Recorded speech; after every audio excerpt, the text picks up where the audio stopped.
5 ते 6 जणांसाठी लागणारी हिरव्या वाटाण्याची भाजी आज आपण करणार आहोत। त्यासाठी हिरवे वाटाणे कुकरला 3 शिट्ट्या देऊन छान शिजवून घ्यायचे आहेत। फोडणीसाठी तयारी केलेली आहे। फोडणीसाठी आता आपण एका पॅनमध्ये तेल 8 चमचे घालून घ्यायचं आहे।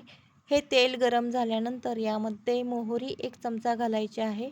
मोहरी आपली तडतडली की लगेचच यामध्ये 1 चमचा जिरे घालायचे आहेत, हिंगपूड घालायचं आहे आणि कांदा चिरलेला घालून घ्यायचा आहे। 4 कांदे इथं मी चिरून घेतले होते। कांदा तेलामध्ये छान असा भाजून घ्यायचा आहे। यामध्ये 2 ते 3 हिरव्या मिरच्या बारीक चिरून घालायच्या आहेत। कढीपत्ता थोडासा घालायचा आहे आणि तेलामध्ये त्याला छान असं भाजून घ्यायचं आहे।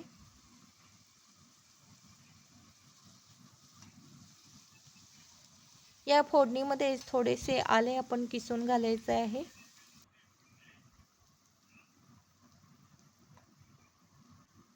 आंबटपणासाठी या भाजीमध्ये आपण चिंच घालून घेणार आहोत। थोडीशी चिंच घातलेली आहे आणि यामध्येच थोडासा गूळ देखील आपण घालायचा आहे।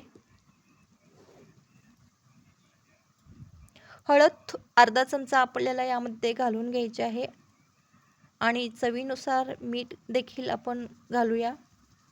यामध्ये 3 चमचे मी तिखट घालत आहे। आंबट, गोड, तिखट अशी ही भाजी आपण करणार आहोत। धने जिरे पूड आपण 1 चमचा घालून घेतलेला आहे आणि हे मसाले सर्व आपण व्यवस्थित भाजून घ्यायचे आहेत। आता यामध्येच मी घरी केलेला सांबार मसाला पावडर यामध्ये घालत आहे। 1 चमचावर घातलेला आहे। त्यानंतर 1 वाटीभर पाणी आपण यामध्ये घालायचं आहे।